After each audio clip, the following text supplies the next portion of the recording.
Bonjour à tous et bienvenue sur cette vidéo consacrée au manga d'Halloween que je souhaitais vous présenter donc dans cette période. Je me suis dit que 5 mangas d'horreur que je n'avais encore jamais lus pourraient vous donner vous aussi l'envie de les découvrir. Donc allez, c'est parti, on y va.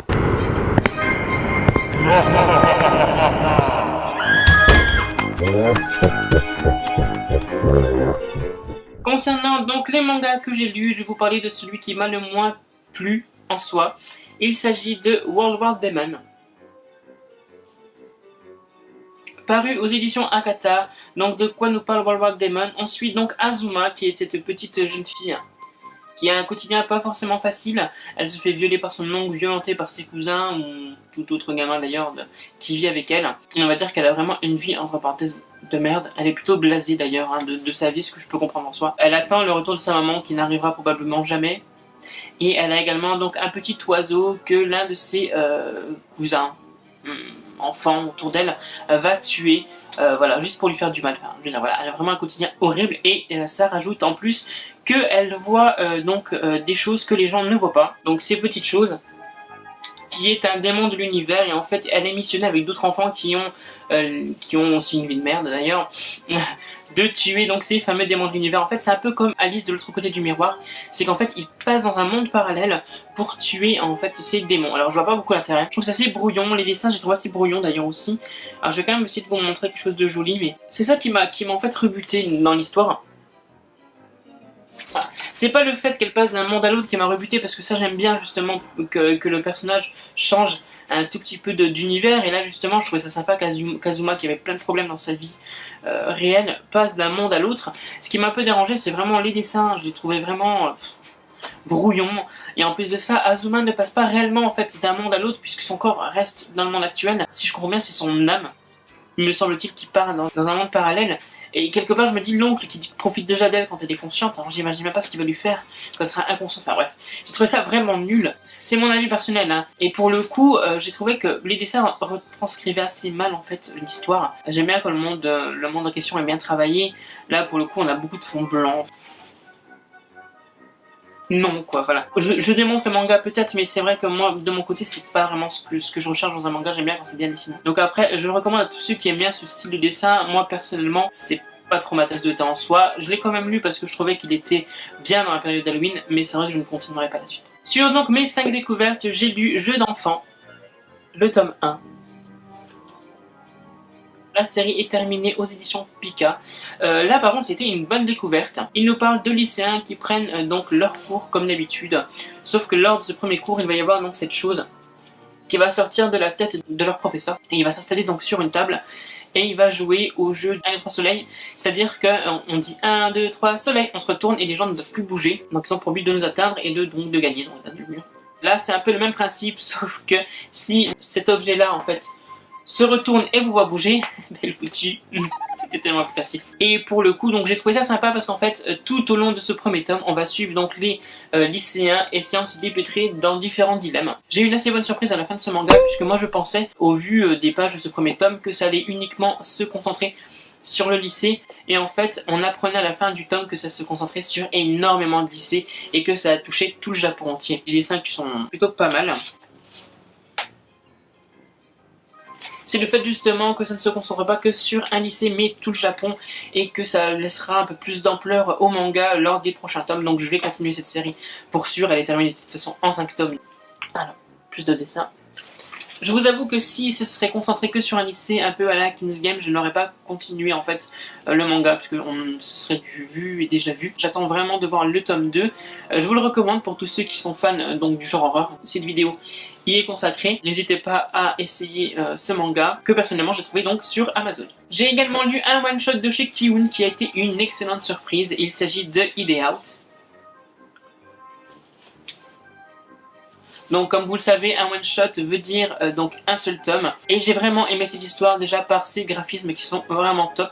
Je trouve les dessins vraiment travaillés, le côté sombre y est vraiment retranscrit. J'aime bien aussi avoir le début et la fin, c'est pas une fin ouverte. Alors, je vous montre les dessins avant de vous parler de l'histoire. C'est un manga plutôt épais que j'ai également trouvé sur Amazon. De quoi nous parle donc ce manga? Il nous parle de Seishi qui a malheureusement donc perdu son enfant. Seishi qui est marié avec donc sa femme, avec qui il ne s'entend plus suite au décès de son enfant, parce qu'en fait elle lui remet sur le dos. Et il ne s'entend pas non plus avec ses beaux-parents, il a vraiment une vie misérable, il a du mal à retrouver un travail après la mort de son fils parce qu'il a du mal à s'en remettre. Mais il essaie quand même de recoller les morceaux avec sa femme en lui proposant donc une virée sur une île. Et au final ça ne fonctionne pas, donc il décide tout bonnement de la tuer.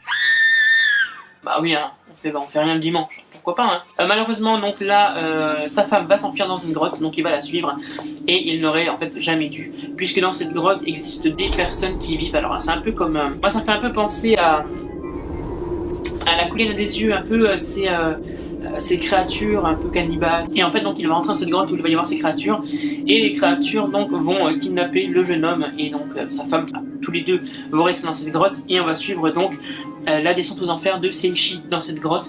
On va le suivre à travers les flashbacks, comment est-ce qu'il a fait pour en arriver là, ce qui va devenir en fait à la fin du tome, si sa femme va survivre, si lui va survivre, s'ils vont pouvoir s'en sortir tous les deux. Je vous avoue que la fin m'a un peu surpris, enfin dans le sens où je me suis dit ouais, c'est bien parce que c'est pas une fin à laquelle on peut s'attendre forcément, et c'est vrai que ça finit pas non plus c'est pas Once Upon a Time quoi, c'est pas une fin heureuse, mais moi j'ai trouvé ça vraiment très bien. J'ai trouvé que le manga était bien fait, j'ai trouvé le scénario, enfin tout ce qui était attrait à ce manga vraiment bien fait.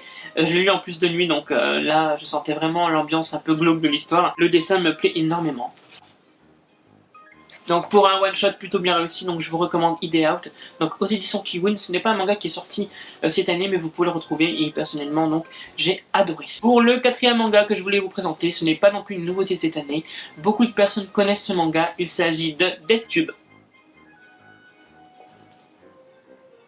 Aux éditions Delcourt Tonkam, il y a déjà, me semble-t-il, 6 ou 7 tomes déjà parus. Donc ce manga m'avait un peu rebuté lors de sa sortie, puisque je ne suis pas fan du genre gore. Alors oui, j'ai des mangas comme Magical Girl of the End ou Magical Girl Sight où c'est assez gore, mais là pour le coup des tubes me tentaient pas forcément, le scénario me tente pas, les dessins non plus d'ailleurs. Et puis après je me suis dit pour la période d'Halloween, qu'est-ce que je pourrais bien montrer comme manga, qu'est-ce que je pourrais bien essayer. Et au final donc j'ai pris des tubes, il y a beaucoup de pages dégueulasses alors je vais éviter de vous montrer ça.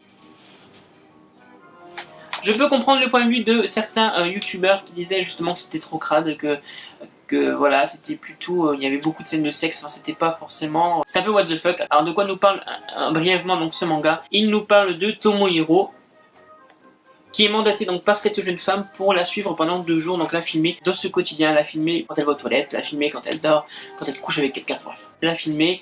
Et suite à ces 2 jours, donc la dernière vidéo qu'il va filmer, c'est donc la jeune femme en train de tuer son copain, donc sous les yeux de Tomohiro. Et en fait il va découvrir qu'il y a donc derrière en fait ce genre de vidéo une espèce de cercle qui fait qu'en fait on a le droit quelque part de tuer quelqu'un, et si la vidéo rapporte un maximum de vues, eh ben tu n'es pas condamné par la police, c'est quelqu'un d'autre qui est condamné donc à ta place.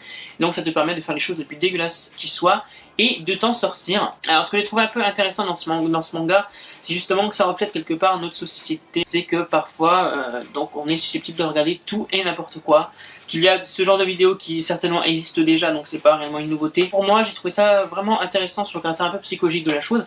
Après je vous avoue que c'était un manga d'horreur, donc je savais à quoi m'en tenir au niveau du scénario, je savais à quoi m'en tenir au niveau voilà, des morts. La fin quand même du premier tome m'a surpris, je l'ai quand même bien aimé, donc j'ai bien aimé ce manga, je vais continuer le tome 2. En soi c'est un manga d'horreur, enfin je veux dire DeathTube, on s'attend pas à ce que ce soit une maison dans la prairie, non.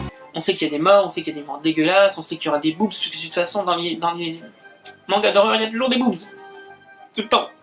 Donc c'est pas vraiment, c'est pas surprenant ça, voilà. Le manga n'est pas surprenant, mais je trouve que c'était quand même une bonne découverte.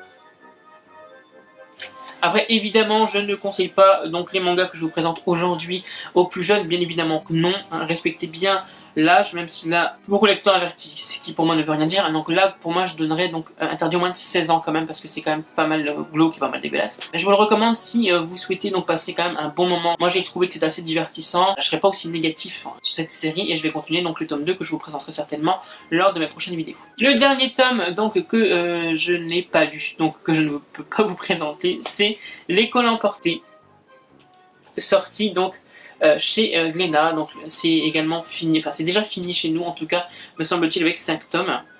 La spécificité de ce manga, c'est qu'il est déjà plus petit que les autres. Voilà. Quand j'ai ouvert mon colis Amazon et que j'ai vu la taille du manga, j'ai dit non mais c'est quoi ça? C'est un guide touristique, c'est vraiment petit quoi. Alors, je n'ai pas pu lire donc ce manga puisque tout simplement je n'ai pas eu le temps. J'en suis désolé, hein, je voulais vraiment vous le présenter. Le manga de Kazuo Umezu donc nous parle d'un enfant qui va donc à l'école. Et l'école se trouve transportée, alors je ne sais pas si c'est un monde parallèle ou si c'est juste dans un autre pays, mais en tout cas il est transporté quelque part. Et ils vont devoir donc se débrouiller pour survivre avec les professeurs et les autres élèves. Et tout ce joyeux petit monde va devenir fou et va essayer de s'entretuer. Donc c'est assez bizarre en soi, mais je trouvais qu'il collait parfaitement à la fête d'Halloween tout simplement. Les dessins datant de 1972 sont un peu vieillots, mais pour moi ça ne me dérange pas du tout. J'aime beaucoup ce genre de dessin, donc c'est pas du tout rebutant, au contraire pour moi. Alors je vais quand même essayer de vous montrer une image. Ah, voilà. J'ai hâte de le commencer. Après c'est vrai que je comprends pas trop pourquoi est-ce qu'il n'était pas dans la même taille que les autres, et surtout vu le prix. Ce sera l'un de mes premiers avec ce genre de style de dessin, voilà, datant vraiment des années 70. Je pense que ça va me plaire. Je peux vous recommander un manga que je n'ai pas lu, hein, ça n'a pas de sens.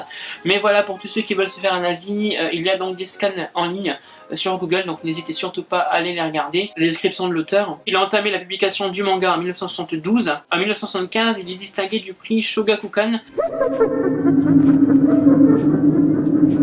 pour cette même œuvre. Donc voilà, je pense que certains d'entre vous connaissent déjà l'auteur, mais voilà, je vous recommande quand même de regarder des scans des images sur internet pour voir si le dessin vous convient, et si c'est le cas n'hésitez pas à le lire, et comme je vous l'ai dit je l'ai pris sur Amazon. Alors non, cette vidéo n'était pas un partenariat avec Amazon, mais j'ai fait mes achats directement sur le site. Je me suis dit autant vous prendre 5 mangas que je pourrais vous présenter. Après il est vrai qu'il y a énormément de mangas d'horreur que j'aurais pu vous présenter, notamment Magical Girl of the End, Sky High Survival, j'en ai d'autres, hein. Après j'aurais même Dystopiary au niveau de l'horreur. Alors je regarde ma mangatech du coup parce que je peux vous dire les mangas que j'ai sous les yeux. J'ai Descent of the Evil, bon c'est plutôt quelque chose de psychologique mais il y a quand même pas mal de sang, ou Evolution 6, enfin, il y a énormément de mangas d'horreur que je voulais vous présenter, mais j'avais envie de vous présenter 5 nouveautés pour moi que je n'avais jamais lues, parce que les autres mangas finalement je peux vous les présenter dans les lectures manga. J'ai dézingué World War Demon mais c'était vraiment mon avis personnel, à vous de vous faire un avis concernant ce manga. Vous avez le choix de lire ou non les mangas que je vous présente, et c'est d'ailleurs pour ça que je vous les présente. Je lis énormément d'œuvres de chez Akata qui ne me déçoivent absolument pas. En tout cas j'espère que cette vidéo vous aura plu, que l'ambiance Halloween vous a plu, et on se retrouve d'ailleurs très bientôt pour des lectures en cours. Très bon Halloween, très bonne fête, et puis on se retrouve très vite. Bye bye.